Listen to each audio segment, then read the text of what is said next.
Hi everyone. This is the first part of what will be a multi-part series responding to a video that features Jordan Peterson and Ben Shapiro chatting in a cafe that was released in December of 2021, which is titled Jordan Peterson's Thoughts on Transgenderism. Now, some of you watching this might be rolling your eyes. What can these two people possibly say about transgender people in December of 2021 that they haven't already said a million times? And to be sure, about the first 5 minutes of this video is just Peterson and Shapiro repeating points that they've made many times already and have been responded to many times already by other people. Here are the things that they discussed in these 5 minutes displayed on screen. I don't know what I can possibly say about these things that won't just be repeating what's already been said, so I won't spend time in this video discussing them. However, after about 5 minutes into their video, Peterson and Shapiro actually do deliver a new line of argument that I've never heard before from them or anyone else. Unfortunately, new doesn't always mean better, and I'm gonna come right out and say that the argument that Peterson and Shapiro lay out in their video is, despite my already low expectations, shockingly bad. And I don't mean bad as in unconvincing to their audience, mind you. It's clear that Peterson and Shapiro are highly successful in that regard. No, I mean shockingly bad in terms of its lack of factual basis, its absurd leaps of logic, and the horrible conclusions that it argues for. And by horrible, I don't mean conclusions that I happen to disagree with. No. In fact, I'm going to argue that by the end of their video, Peterson and Shapiro's line of argument amounts to a defense of conversion therapy. Now, I understand that's a heavy charge, but by the time we've looked over all the facts at hand, I think most will agree with it. For some background, in December of 2021, the same month their video was uploaded, Canada passed a bill to ban conversion therapy. Now, individual Canadian provinces have been passing measures to ban conversion therapy for years, but what this bill does is just ban it across the entire country. Now, Peterson and Shapiro's line of argument goes as follows. Peterson begins by mentioning the Canadian ban of conversion therapy and claims that the conversion therapy ban actually does something much more sinister and actually forces therapists to exclusively practice something called affirmation therapy. Then the rest of their video is them extrapolating from this premise to talk about all of the horrible results this will have for therapy and all of society, one of which is, I'm not kidding, the destruction of all psychotherapy. The way that Peterson and Shapiro convince their audience of this is a matter of rhetoric, and the later parts of this series will be focused on deconstructing those parts of their argument. This first part, however, is entirely focused on investigating the factual basis for their line of argument. I will focus on investigating what affirmation therapy is supposed to be, where Peterson got this idea from, whether or not the Canadian bill really does mandate it, and, most importantly, whether or not it has any factual basis in reality. Alright then, this is the point in Peterson and Shapiro's video where I want to jump in. So now in Canada, because they banned conversion therapy, it's now all affirmation therapy. Right. There's no such thing as affirmation therapy.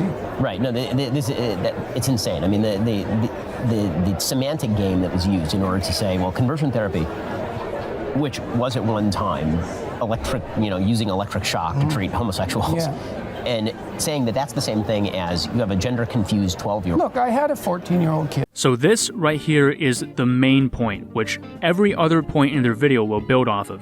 The claim is that something called affirmation therapy is now mandated upon therapists in Canada as a direct result of conversion therapy being banned there. So what is this affirmation therapy? What does it entail? Ben's response is interrupted, but Peterson is about to tell us what he believes about it. That's the same thing as you have a gender-confused 12-year-old. Look, I had a 14-year-old kid who was a client of mine, and he was in the mid stages of puberty. He was a pretty creative kid, agreeable kid as well, right? And that's important. So he had a bit of a feminine temperament, and that also meant he could be pushed around fairly easily. Well, there was an aggressively gay guy in his school, was hitting on him and trying to convince him that he was gay. Well, he didn't know. So he wanted to talk to me about it. It's like, well, I was going to tell him.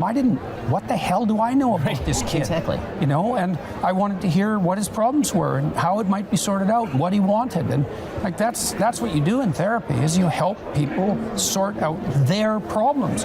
Now this idea is you come to me with an axiomatic claim, whatever it is about your identity, and my job is to rubber stamp it. It's like, I'm not a therapist then. So this is not only insane, this insistence. Like, I like to think of truth, untruth, and anti-truth. Right? And the notion that therapists affirm is an anti-truth. Because, look, let's say you come to me and you say, you have a proposition about yourself, and I say, no. I'm your therapist. No, that's wrong. It's like, that's not good therapy. But neither is you have a proposition about yourself and you're disturbed enough to come to a therapeutic session. And I say, yes, you're right. It's like, I don't know if you're right. And if you're so right, why are you here?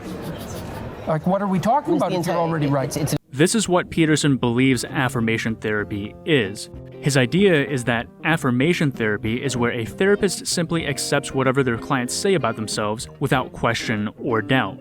Furthermore, Peterson believes that this affirmation therapy is now mandated as a result of the Canadian ban of conversion therapy. Questioning or not immediately accepting what your clients tell you apparently falls under the definition of conversion therapy. Just to make it even more clear that this is what Peterson is saying, let me read you an excerpt from an op-ed that Peterson wrote for the National Post. The op-ed is about why Peterson left his tenured position at the University of Toronto, but he took a paragraph to bring up the conversion therapy ban, where he writes, quote, "Some recent legislative changes in Canada, claiming to outlaw so-called conversion therapy, but really making it exceedingly risky for clinicians to do anything ever but agree always and about everything with their clients, have likely doomed the practice of clinical psychology." End quote. I included that quote because I want to make sure that I am not misinterpreting Peterson on this issue. Peterson believes that the conversion therapy ban isn't really a ban on conversion therapy. It only claims to ban so-called conversion therapy. He also claims that what the bill really does is essentially mandate that clinical psychologists agree with everything and anything that their clients say about themselves. As we will see, this claim about the conversion therapy ban is the foundation for the rest of Shapiro and Peterson's conversation. Everything they say after this point is an elaboration on this premise, with them discussing the damage that this will supposedly do to clinical psychology and society as a whole. So before we go further with their video, I want to investigate whether or not this claim is true. Naturally, the first place to look would be to the actual text of the bill that they are talking about. In this case, the bill is known as Bill C-4. Let's read the part of this bill that deals with the conversion therapy ban, specifically where the bill defines what conversion therapy is and is not. Quote, "In the further sections of this bill, conversion therapy means a practice, treatment, or service designed to A. Change a person's sexual orientation to heterosexual. B. Change a person's gender identity to cisgender. C. Change a person's gender expression so that it conforms to the sex assigned to the person at birth.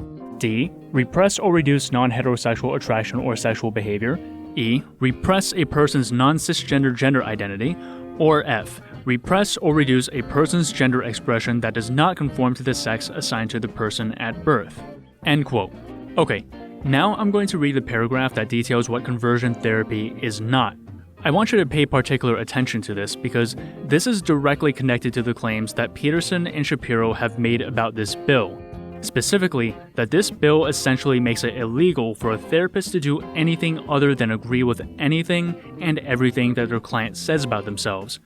Quote, "For greater certainty, this definition does not include a practice, treatment, or service that relates to the exploration or development of an integrated personal identity, such as a practice, treatment, or service that relates to a person's gender transition, and that is not based on an assumption that a particular sexual orientation, gender identity, or gender expression is to be preferred over another." End quote. That is the actual text of the bill that Peterson and Shapiro are talking about. The bill makes it clear that in order to be considered conversion therapy, it needs to be a practice, treatment, or service that is designed to change a person to become heterosexual or cisgender. So you are absolutely allowed to question what your clients say about their gender or sexuality. So as long as your questioning is done with the intention of helping your client freely explore or develop their identity as opposed to questioning with the intention of pushing them towards a predetermined goal, your questioning is not conversion therapy. Therapy meant to explore or develop a person's identity isn't conversion therapy if it isn't based on the assumption that one particular sexual orientation or gender identity is better than another. That's what's in the bill. I now have to ask, does this honestly sound anything like the description that we've heard from Peterson? Does this bill say or imply anything even close to mandating that therapists agree with anything and everything that their clients say about themselves? And to take their example, under this law, if a gender-confused child or teenager who thinks they might be gay or trans goes to see a therapist to talk about it, and after working through it with their therapist who helps them explore the issue without pushing them one way or another, turns out to be heterosexual or cisgender after all, that is not considered conversion therapy because it wasn't designed to change the patient into that predetermined result. Furthermore, this bill only concerns therapy that is about sexual orientation or gender identity and expression. If the therapy is not about one of those things, then of course the therapist is allowed to design their therapy to have a preferred goal. And finally, of course this bill doesn't make it illegal for a therapist to disagree with what their client says about themselves. Having actually read it, does anyone honestly believe that this bill makes it illegal for a therapist to question the grandiose delusions of a malignant narcissist, for example?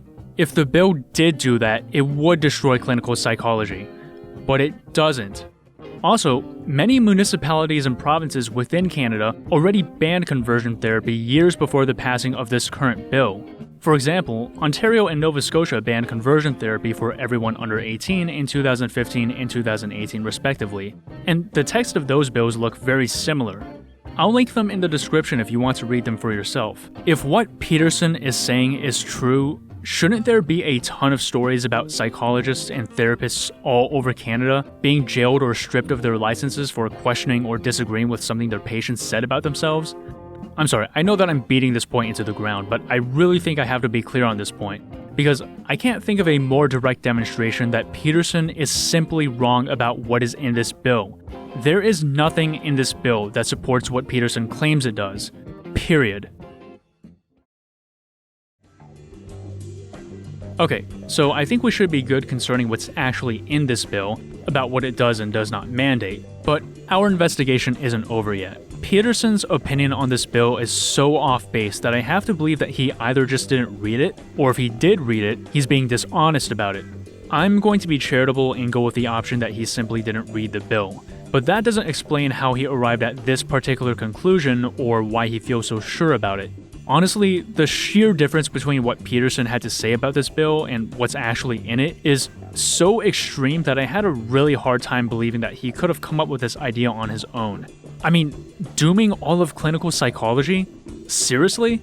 He got this idea from somewhere else, and I wanted to find out where and to see if that source had some other information that might make this idea more credible. Now, finding this source was a bit of a challenge for me. Peterson, neither in this video or in his op-ed, provides any source or citation for this idea about affirmation therapy. I looked for a while until I found a tweet Peterson made that includes the phrase affirmation therapy. In this tweet was a link to an article, and in that article, there's a mention of a book called Irreversible Damage: The Transgender Craze Seducing Our Daughters, written by someone named Abigail Schreier.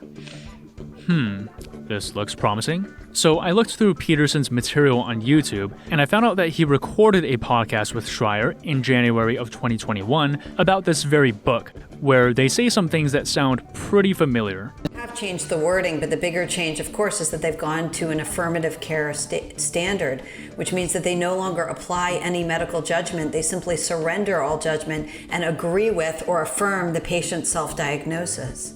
Right, and along with that goes and this is part of what made me nervous about talking to you, and I still probably am, is that as a medical practitioner or as a psychotherapist, psychotherapists are now bound, as far as I've been able to determine by examining the law, to adopt precisely this gender-affirming position. And I believe that that's the case in Ontario. So I don't do adolescent therapy. But if I had a young adult, say 18 or older, come to me who was expressing confusion about their gender identity, let's say, or was gingerly testing the waters to determine if perhaps they were transgender, I believe that I'm required by law to adopt a position that would affirm that fundamentally. That's right. Yes, a sword of Damocles hangs over professionals' heads now. And what it says is you must agree with the patient's self-diagnosis. Put another way, it suggests that you should begin with the conclusion. Your conclusion must be that this person has gender dysphoria, and then you can, go along from there and start prescribing treatments. Because all the doctors who disagree, and there are many, and they're speaking up all the time, are silenced.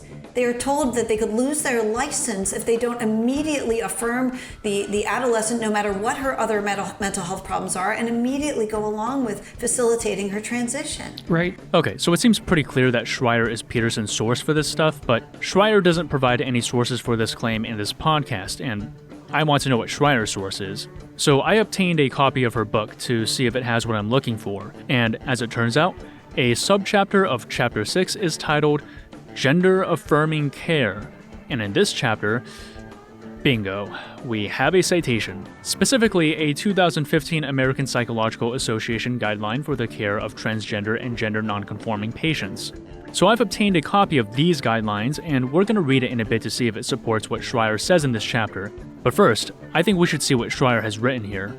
Starting at the beginning of her chapter, quote, "The American Psychological Association's guidelines for care of transgender and gender nonconforming patients defines transgender affirming care as the provision of care that is respectful, aware, and supportive of the identities and life experiences of TGNC people." Respect and support doesn't seem like so much to ask. In fact, it would seem a standard all patients ought to be afforded. But the APA guidelines go much further, mandating that mental health professionals adopt gender ideology themselves. Schreier then provides a quote from this APA guideline, which is apparently the smoking gun for this affirmation therapy. Quote, "The guidelines state, psychologists are encouraged to adapt or modify their understanding of gender, broadening the range of variation viewed as healthy and normative. By understanding the spectrum of gender identities and gender expressions that exist, and that a person's gender identity may not be in full alignment with their sex assigned at birth, psychologists can increase their capacity to assist transgender nonconforming people, their families, and their communities." End quote. Okay, so let's see how Schreier interprets this. This is what she writes immediately after that quote. "Imagine we treated anorexics this way. Imagine a girl, 5 foot 6 inches tall, 95 pounds, approaches her therapist and says, 'I just know I'm fat. Please call me fatty.' Imagine the APA encouraged its doctors to modify their understanding of what constitutes fat to include this emaciated girl. Imagine the APA encouraged therapists to respond to such patients, 'If you feel fat, then you are. I support your lived experience. Okay, fatty?'"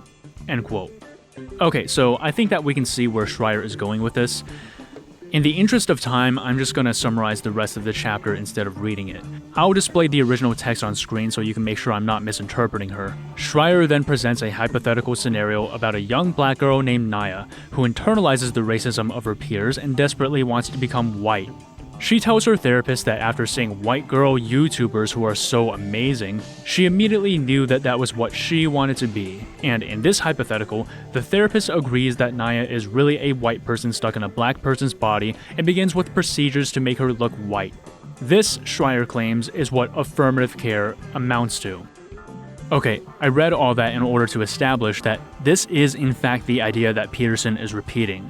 Although Schreier uses the term affirming care and not affirmation therapy, the idea is the same. The idea is that because of some standard of care created for trans people, therapists are being mandated to unquestionably accept any and all claims that their clients make about their sexuality or gender identity.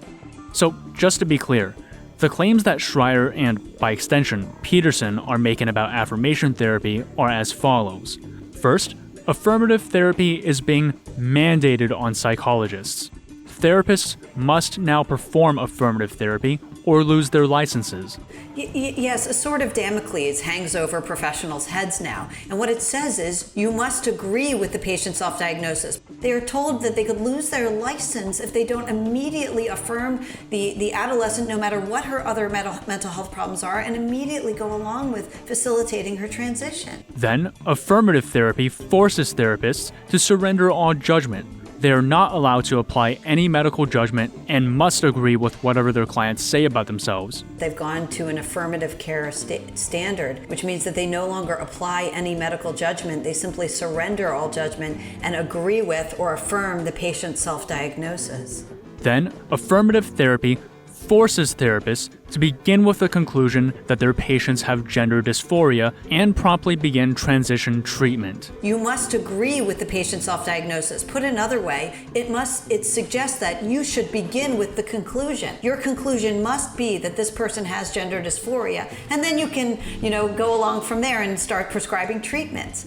That's not how medicine or any other area of therapy is practiced. You don't begin with the conclusion, you investigate it. Finally, affirmative therapy forces therapists to essentially ignore other mental health issues in their patients to immediately begin gender transition. They are told that they could lose their license if they don't immediately affirm the adolescent, no matter what her other mental health problems are, and immediately go along with facilitating her transition. The important thing, though, is that we finally have a citation, with Schreier claiming that this comes from a guideline published by the American Psychological Association in 2015. What we're going to do now is go through this APA guideline and see whether or not Schreier's claims match up with what's inside. Starting with this. Is affirmative therapy a mandate? At the beginning of this chapter, Schreier writes, quote, "Respect and support doesn't seem like so much to ask. In fact, it would seem a standard all patients ought to be afforded. But the APA guidelines go much further, mandating that mental health professionals adopt gender ideology themselves." End quote. So Schreier is very clear. Whatever is in these guidelines is not optional for mental health professionals. They are mandates, which all mental health professionals must follow whether they want to or not. But is this true? Well, let's take a look at this APA guideline and see for ourselves. And as it turns out, on the second page of this document, there is a section called Distinction Between Standards and Guidelines. The first paragraph reads, quote, "When using these guidelines, psychologists should be aware that the APA has made an important distinction between standards and guidelines. Standards are mandates to which all psychologists must adhere, whereas guidelines are aspirational. Psychologists are encouraged to use these guidelines in tandem with the ethical principles of psychologists and code of conduct, and should be aware that state and federal laws may override these guidelines." End quote. Schreier's own source literally has a section that says, in plain text, these are not mandates. And it's not buried deep in the document, it's on the second page. And almost half the first page is nothing but acknowledgments and citations. Look, I know that this one mistake doesn't mean that Schreier is going to be wrong about everything else she says, but we also can't overlook how serious a mistake this is. Claiming that a document describes a mandate when the document you are citing explicitly describes how it is not a mandate on the second page speaks very poorly about your ability to understand the material you are citing and your willingness to represent it in good faith. This is not a minor point, by the way. Schreier, both in her book and in her media appearances, repeatedly relies on the claim that these guidelines are mandates in order to portray this type of therapy as having an authoritarian character, that it is being forced on psychologists against their better judgment. This coercive element of these guidelines apparently being mandates is a big component of how Schreier evokes a sense of urgency and outrage in her audience. And when it is so easily undermined by simply reading her own sources, it needs to be called out. So, what about Schreier's other claims about affirmative care? Well, I've found two sections that seem to deal with two of Schreier's claims, which is that affirmative care forces therapists to begin with the conclusion that their patients have gender dysphoria and promptly begin transitioning, and that affirmative care requires therapists to ignore other mental health issues present and instead immediately begin medical transitioning. Again, let's consult Schreier's own source. Just a quick note, the guidelines often use the term transgender or nonconforming. From here on out, I will just abbreviate this as TGNC. Here's Guideline 8. Psychologists working with gender transitioning and TGNC youth understand the different developmental needs of children and adolescents, in that not all youth will persist in a TGNC identity into adulthood. This section says that not all children who question their gender or have gender dysphoria will persist into adolescence and adulthood, and it cites research that finds that the intensity of a child's gender dysphoria is correlated with how likely it is that they will still identify as TGNC after childhood. And when that gender dysphoria intensifies, it becomes more likely that they will identify as TGNC in the long term. The paragraph ends by noting that gender-questioning children who do not persist are more likely to later identify as gay or lesbian. It goes on to describe affirmative treatment, which encourages affirmation and acceptance of children's expressed gender identity. Quote, "This may include assisting children to socially transition and to begin medical transition when their bodies have physically developed, or allowing a child's gender identity to unfold without expectation of a specific outcome. Clinicians using this approach believe that an open exploration and affirmation will assist children to develop coping and emotional tools to integrate a positive TGNC identity should gender questioning persist." End quote. The point is, this section is evidence that these guidelines are not mandating psychologists to immediately accept their patients' self-diagnosis about their gender and begin medically transitioning. And there's another section under this guideline that specifically deals with adolescent patients. Quote, "Adolescents presenting with gender identity concerns bring their own set of unique challenges. Adolescents can become intensely focused on their immediate desires, resulting in outward displays of frustration and resentment when faced with any delay in receiving the medical treatment from which they feel they would benefit and to which they feel entitled. This intense focus on immediate needs may create challenges in assuring that adolescents are cognitively and emotionally able to make life-altering decisions to change their name or gender marker, begin hormone therapy, which may affect fertility, or pursue surgery." Later in the section, it writes, "Given the possibility of adolescents' intense focus on immediate desires and strong reactions to perceived delays or barriers, psychologists are encouraged to validate these concerns and the desire to move through the process quickly, while also remaining thoughtful and deliberate in treatment. For adolescents who exhibit a long history of gender nonconformity, psychologists may inform parents that the adolescent's self-affirmed gender identity is most likely stable. The clinical needs of these adolescents may be different than those who are in the initial phases of exploring or questioning their gender identity. Psychologists are encouraged to complete a comprehensive evaluation and ensure the adolescent's and family's readiness to progress, while also avoiding unnecessary delay for those who are ready to move forward." End quote. Pay particular attention to this sentence. This intense focus on immediate needs may create challenges in assuring that adolescents are cognitively and emotionally able to make life-altering decisions to change their name or gender marker, begin hormone therapy, which may affect fertility, or pursue surgery. Let me ask you, if affirmative care involved just beginning with the conclusion that your patients have gender dysphoria and immediately beginning their gender transition, do you think that the APA would have written a guideline like this? This guideline is all about warning therapists that their teenage clients may be extremely impatient about beginning their medical transition, and that this is an issue because the therapist still has to be careful in making sure that they're really ready for that.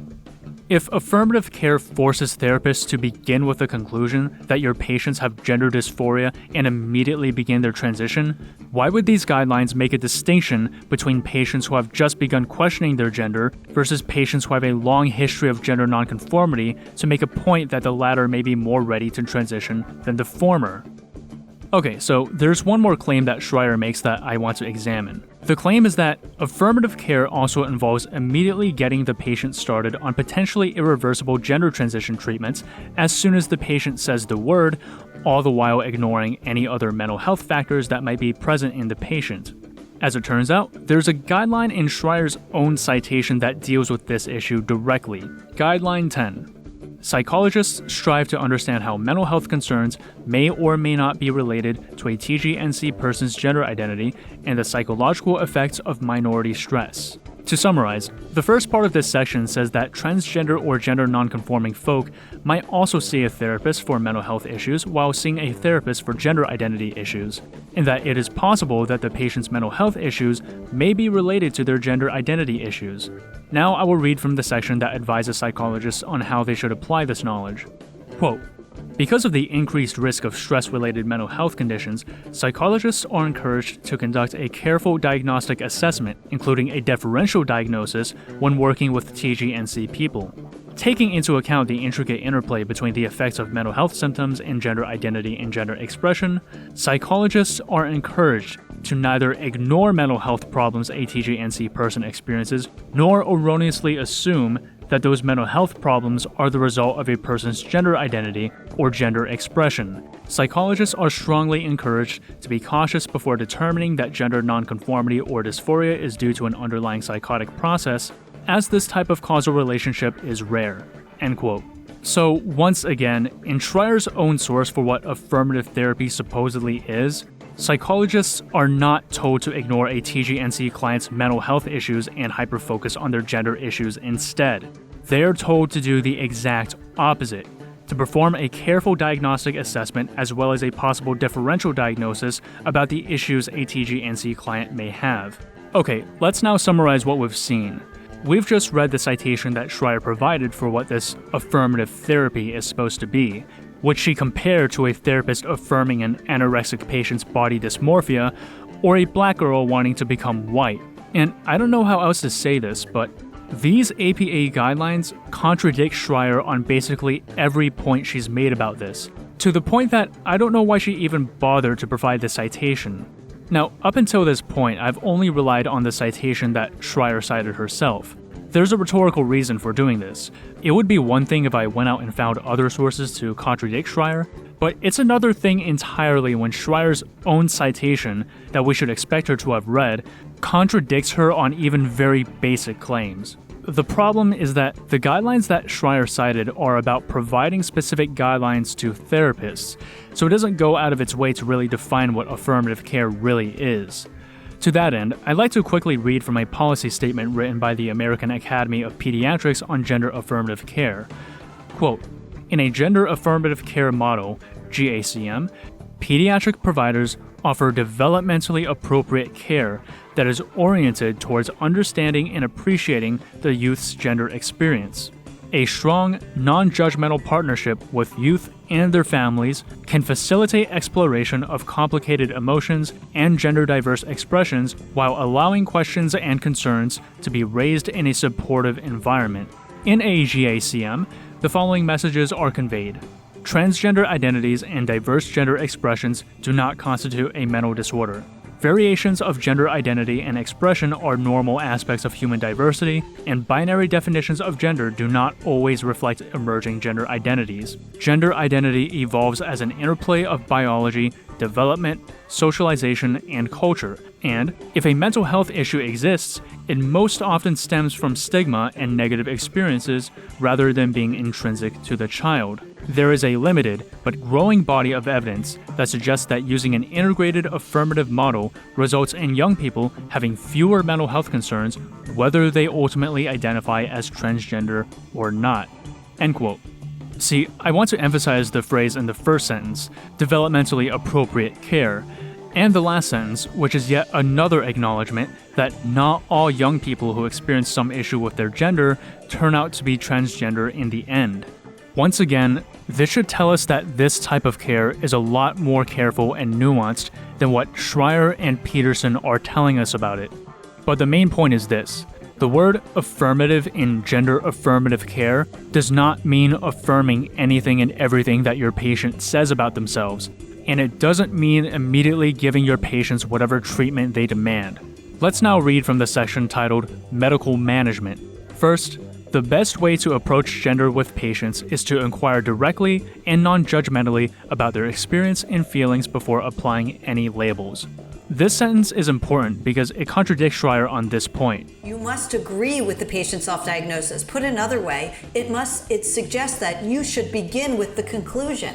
Your conclusion must be that this person has gender dysphoria, and then you can, go along from there and start prescribing treatments.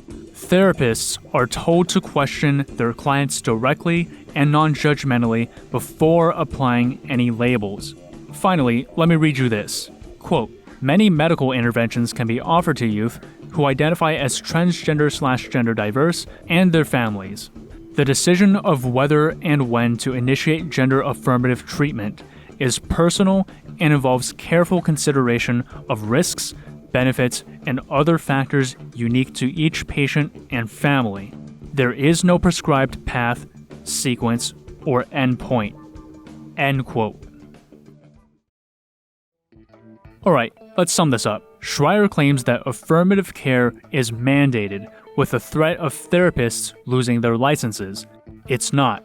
She claims that therapists are being forced to begin with the presupposition that their patients have gender dysphoria. They're not. They're told to do the opposite. She claims that therapists must immediately fast-track their patients for medical transition as soon as they declare that they have gender dysphoria. They're not. They're supposed to offer developmentally appropriate care and carefully consider which types of treatment to follow. They're supposed to remain thoughtful and deliberate in their treatment, even if their patients are very impatient. She claims that affirmative care forces therapists to facilitate their patients' gender transitions without taking into consideration their mental health issues. Her own source tells therapists to do the exact opposite. Hey guys, it's me in editing. While I was editing this video, I realized that there is something that Schreier says to Peterson that I somehow missed, but still think is worth debunking very quickly. All I'm pointing out in the book is that there seems to be a sudden rise in these teenage girls who are subject to peer influence and social media influence, deciding they're transgender, and there are no medical safeguards for these girls. There's no means right now and no one determining whether they actually have the correct diagnosis before proceeding to treatment. That's it. Right. Literally all I had to do was look up diagnostic criteria for gender dysphoria, and I found a chapter in the DSM-5 that is literally just about how to diagnose gender dysphoria. There's a list of criteria that patients have to meet in order to qualify for a gender dysphoria diagnosis, with separate lists of criteria, one for children and another for adolescents and adults. There's also a section that describes how to distinguish gender dysphoria from conditions that it could be confused for, like merely being a tomboy. So to answer Schreier, the means by which gender dysphoria is correctly diagnosed is with the criteria standardized in the DSM, and the people who do it are licensed therapists working in direct contact with the patient, the same way any other mental condition is currently diagnosed. Once again, Schreier is just making stuff up, and Peterson is eating it up with a spoon. Anyway, back to the video. So there you have it, Schreier's, and by extension, Peterson's claims about affirmative therapy have no factual basis in reality. Schreier's book is not a work of journalism. It is an extremely ideologically motivated book that was written for the purpose of being culture war fodder. Schreier is relying on her readers to already be ideologically biased in her favor enough so that they will take her claims at face value and not look into her sources or claims any further. Look, if any of you watching this are a fan of or sympathetic to Schreier's work, and you feel irritated at me for undertaking this effort to debunk her, please take a moment and reconsider. I'm not your enemy. The person you should be irritated at is Schreier. She is the one who assumes that you are a rube, that you are incurious and easy to mislead, that you will just believe what you are told so as long as it confirms your biases, to the point that she feels comfortable telling you something is a mandate while citing a document that says it is not a mandate. I presented all that research to you because I don't believe that about you. I believe that you are the type of person who is able to think critically, enough such that you are willing to change your mind when given the evidence. Before I finally finish talking about Schreier's book, I want to preempt a response that I'm expecting to hear. I expect that some viewers will object that even if Schreier is wrong about the specifics of affirmative care, she is still correct on what is really the most important point, which is that it encourages medical practitioners to accept the concept of transgender people and medical transition at all. I expect that this objection will be made by people who believe that transgender people are not valid at all, in the sense that they believe that transgender people are not the gender with which they identify and are actually just mentally ill, deluded, or both.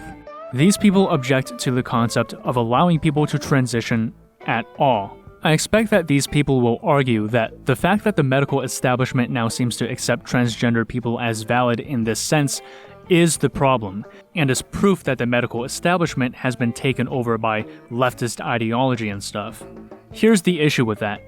Whether or not trans people are valid is a different topic than the one that I am tackling in this video, which is about the actual content of affirmative care. More than that, if the objection is that the medical establishment shouldn't allow anyone to transition at all, you're not only arguing something different than I am, you're arguing something different from Schreier. You see, at multiple points in her book and in her media appearances, Schreier makes sure to go out of her way to let everyone know that she knows people who have medically transitioned who are living very good lives and that she has no problem with it. Look, I have interviewed many transgender adults who are flourishing. They're leading good lives. They're gainfully employed. They are happy. They're socially connected. That is not a problem story.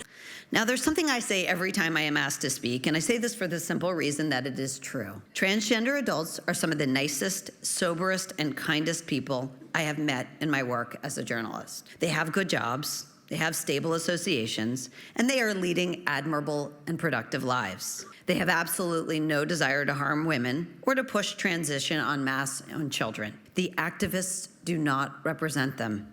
I have met adult transgender people who seem to have been helped by transition, but also a belief in freedom absolutely requires allowing adults to make really consequential decisions about their lives. Adulthood in a free society means that you can change your religion, you can change your name, you can take a dangerous job, and yes, you can choose to undergo sex reassignment surgery. And whenever I am asked I am in conversation with a transgender adult, I always use their chosen name and pronouns, and I believe it speaks well of conservatives who extend this courtesy.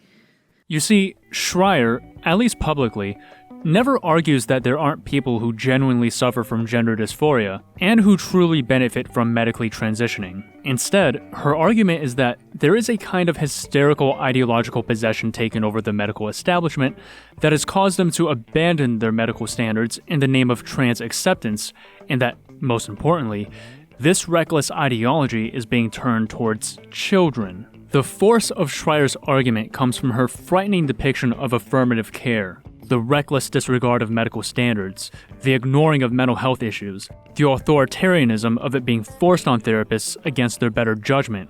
These are the points behind Schreier's main argument, and these are the points that Peterson and Shapiro borrow to provide the force behind their line of argument.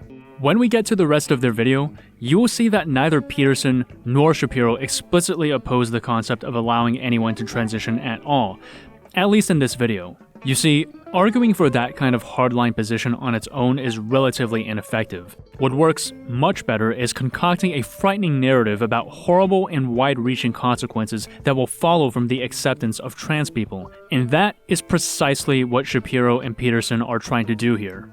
Okay, so we're finally finished with Schreier's book. I know that at this point we've spent more time on Schreier than Shapiro and Peterson, but it was very important that we did, because everything that we're going to hear from these two from this point forward is built on the single foundation that banning conversion therapy mandates Peterson's idea of affirmation therapy. And Peterson's idea of what affirmation therapy is entirely comes from what Schreier told him. Let's conclude by summarizing what we've seen so far. First, Peterson's claim that the Canadian ban of conversion therapy mandates that therapists practice affirmation therapy, that questioning or disagreeing with a client is considered conversion therapy under the new law, is completely unfounded. If it's not something that he unquestioningly picked up from someone else, it's something that he entirely made up on his own. Second, Peterson's idea of what affirmation therapy is was entirely taken from the say-so of Abigail Schreier, who seems happy to contradict her own sources in order to make affirmative care as scary as she can to her audience. And again, even if Schreier's reporting on affirmative care wasn't completely built on willful misrepresentations, it still has nothing at all to do with Canada's ban of conversion therapy. I want to take a moment here and really encourage you to consider how monumentally arrogant you have to be to do what Peterson is doing here. How arrogant and irresponsible do you have to be to go out and repeatedly make such strong statements about a legal bill that you know nothing about? Can you imagine just reading a headline about how Canada banned conversion therapy, and then inviting yourself to just connect the dots in your own head to surmise a bunch of horrible consequences that will follow from the bill, and then go on to share these assumptions to an audience of millions without checking if it's true even once? Just how arrogant and incurious would you have to be to do something like that? But anyway, everything that Peterson and Shapiro say in their video from this point on is based on the foundation of the Canadian bill mandating affirmative therapy, thus mandating that therapists must agree with anything that their clients say about themselves. I think we can all agree that this would be a very extreme law if such a thing was true, and this perceived extremity is exactly what allows Peterson and Shapiro to get away with what they're about to say in the rest of their video. Continued in part 2.